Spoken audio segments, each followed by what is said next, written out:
샬롬 샬롬 샬롬 샬롬 샬롬. 하나님 사랑합니다. 여러분 주 안에서 사랑합니다. 예, 물가에 심어진 나무입니다.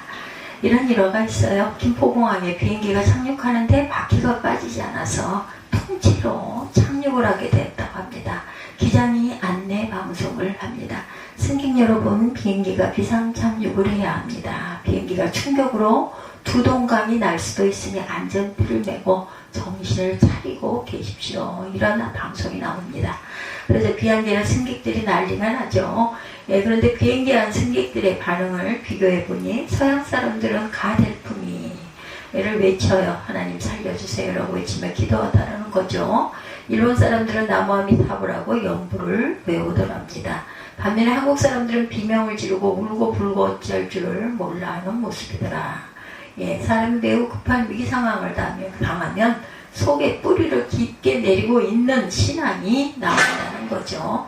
서양 사람들은 속에 기독교 신앙의 뿌리를 깊게 내리고 있으므로 하나님을 찾고, 일본 사람들은 불상의 뿌리를 내리고 있기 때문에 부처를 찾고, 한국 사람들 신앙의 뿌리가 깊지 않다. 예, 이런 그 비유예요. 꼭 뭐 이렇진 않겠지만 오늘 본문 말씀에 뿌리 깊은 신앙은 물가에 심어진 나무에 비유되어서 말씀하고 있다는 거예요.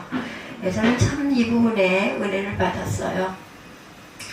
어떠한 날이 어떻더라도 아무리 비가 뭐 몇 달을 안 오고 뭐 몇 년을 안 온다 하더라도 이렇게 강변에 깊이 길게 뿌리를 내린 나무는 아무런 걱정할 일이 없다는 거, 우리 신앙일이어야 되겠죠? 오늘 본문 말씀에 무릇 야훼를 의지하며 여호와를 의지하는 그 사람은 복을 받을 것이라고 말씀하고 있습니다. 그는 물가에 심어진 나무가 뿌리를 강변에 뻗치고 더위가 올지라도 두려울 게 없어요. 그죠? 예, 그 잎이 청청하며 가뭄은 해도 걱정이 없고 결실도 또한 그치지 않고 있으리라는 거예요. 오늘 주신 말씀, 야훼를 의지하며 야훼를 의뢰하는 그 사람은 복을 받을 것이다. 의지하고 의뢰한다. 하나님만 바라보며 하나님께 간구한다라는 거죠. 여기서 의지하며 라는 말씀은 야훼를 신뢰한다, 확신한다는 말씀이죠. 전폭적으로 의지합니다. 또 야훼를 의뢰하는 이라는 말은 야훼에 대한 확신이라는 뜻을 갖고 있죠. 따라서 야훼를 의지하며 야훼를 의뢰하는 이라는 말씀은 같은 의미를 갖고 있어요. 야훼를 절대적으로 믿고 야훼에게 모든 것을 맡기는 신앙을 말합니다. 그러한 사람은 복을 받을 것이다. 여기서 복은 히브리어로 바라크, 여러분들 잘 아시죠? 예, 이 땅에 살아가면서 누리는 모든 축복을 뜻하고 있습니다. 요약하면 야훼를 절대적으로 믿고 야훼에게 모든 것을 맡기는 사람은 이 땅을 살아가면서 축복을 누리며 살게 될 것이다.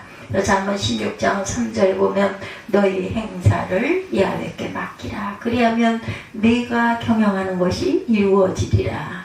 시편 37편 5, 6절에도 내 길을 야훼에게 맡기라. 그를 의지하면 그가 이루시고 내 의를 빛같이 나타내시며 내 공의를 정오의 빛같이 하시리로다 라고 말씀합니다. 시편 125편 1, 2절에도 야훼를 의지하는 자는 시온산이 흔들리지 아니하고 영원히 있음 같도다. 산들이 예루살렘을 두rum과 같이 야훼께서 그의 백성을 지금부터 영원까지 두르시리로다. 이렇게 생각하고 있죠. 야훼를 절대적으로 믿고 야훼께 모든 것을 맡기는 사람은 야훼께서 보호하시고 이루어주시고 높여주신다라는 뜻이에요. 어떤 사람이 혼자 등산을 하다가 절벽 아래로 굴러 떨어집니다. 그런 위급한 상황에 소나무를 붙잡고 절벽에 매달리죠. 그리고 절벽 위에 대고 소리를 질러요.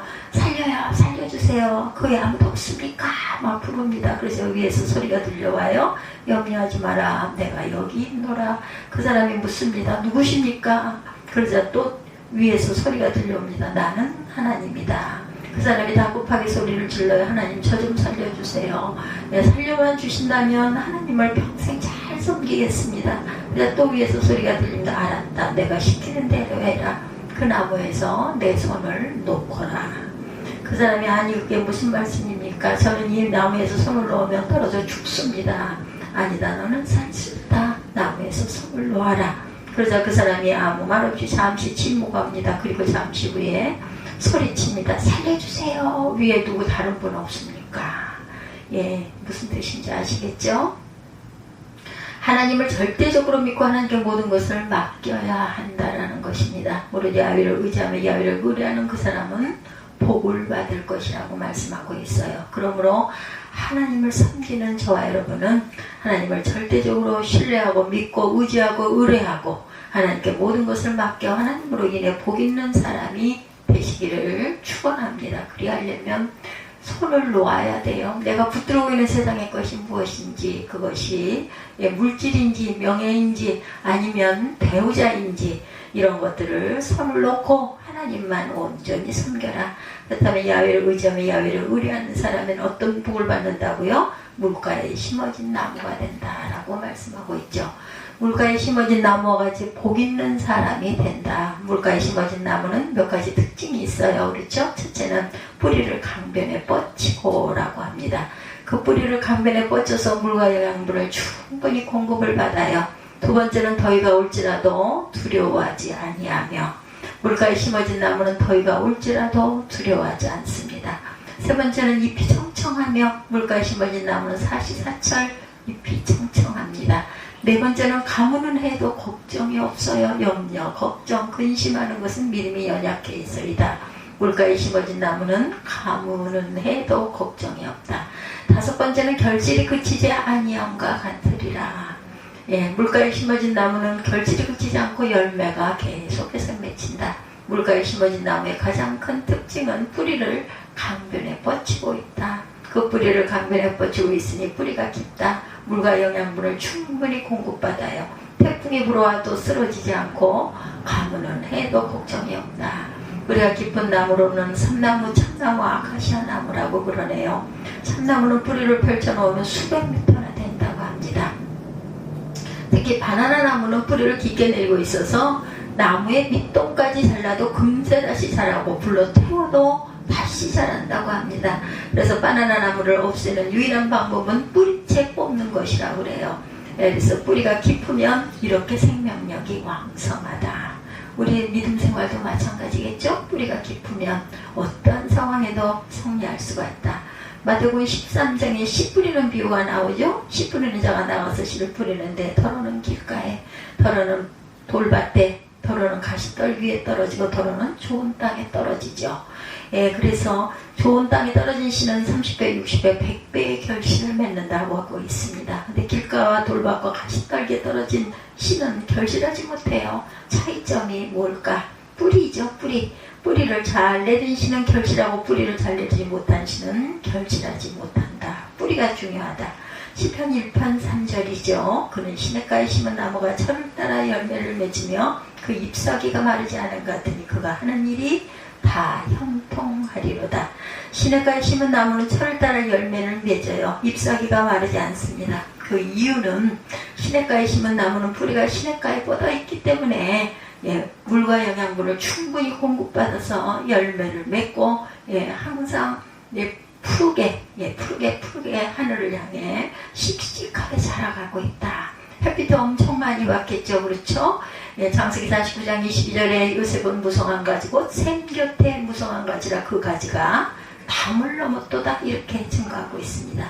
요셉이 축복의 사람이 된 것은 샘 곁에 무성한 가지와 같은 사람이었기 때문이다. 샘 곁에 뿌리를 내리고 있기 때문에 무성한 가지처럼 번성의 축복을 누리는 삶이 되었다. 요한계시록 22장 1, 2절에 또 저가 수정같이 맑은 생명수의 강물 내게 보이니 하나님과 및 어린 양의 보좌로부터 나서 길 가운데로 흐르더라. 강 좌우에 생명나무가 있어 12가지 실과를 맺되 달마다 실과를 맺고 나무 잎사귀들은 만국을 소생하기 위해 있더라. 이렇게 증거하고 있습니다. 생명나무가 12가지 열매를 맺고 달마다 열매를 맺는 비결, 생명수 강에 뿌리를 내리고 있기 때문이다. 어디에 내가 소속이 되어 있느냐가 이렇게 중요합니다.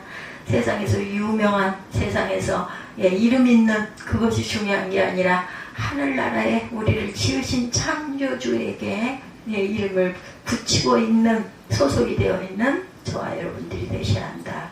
생명나무가 12가지 열매를 맺고 달마다 열매를 맺는 비결, 생명수 강에 뿌리를 내리고 있기 때문이다. 어디에 뿌리를 내리느냐가 이렇게 중요합니다. 뿌리를 강변에 뻗어야 되죠. 뿌리를 강변에 뻗으면 더위가 올지라도 두려워하지 않는다. 그 잎이 청청하고 가무는 해도 걱정이 없다. 결실 또한 그치지 않는다. 예, 그렇다면 물가에 심어진 나무는 누구를 말할까요? 야훼를 의지하며 야훼를 의뢰하는 그 사람은 복을 받을 것이라. 야훼를 의지하는 사람, 야훼를 의뢰하는 사람, 야훼를 의지하고 야훼를 의뢰하는 사람이 뿌리를 강변에 깊이 뻗고 물가에 심어진 나무와 같은 사람, 어떤 사람, 순종하는 사람, 뿌리 내리고 그대로 기다리며 견디며 참고 주를 바라보는 사람입니다. 내가 하려고 애를 쓰니까 병이 들어요. 자기 마음대로 되는 일이 세상에 몇 가지나 있겠습니까? 골로새서 2장 6절에 그러므로 너희가 그리스도 예수를 주로 받았으니 그 안에서 행하되 그 안에 뿌리를 박으며 세움을 받아 교훈을 받을 대로 믿음에 굳게 서서 감사함을 넘치게 하라, 이렇게 말씀하고 있어요.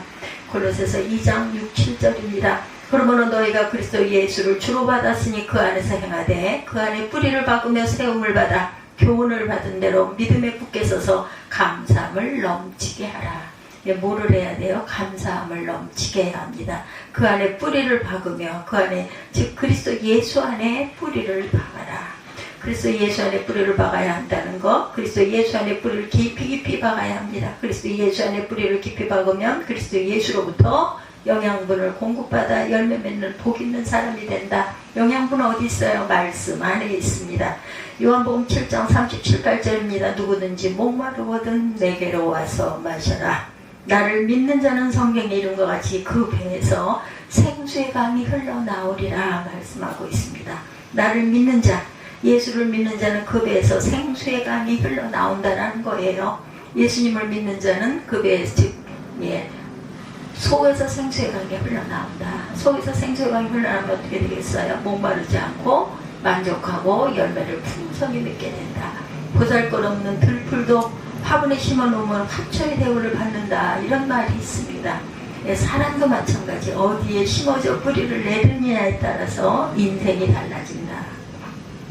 그러므로 야훼를 의지하며 야훼를 의뢰하는 자가 되셔서 야훼께 뿌리를 깊이 내리고 그리스도 예수께 물가에 심어진 나무와 같은 복 있는 그러한 저와 여러분들이 되시는, 또는 오늘의 하루의 주인공 승리의 하루가 되시기를 주님의 이름으로 축복합니다. 기도하시겠습니다.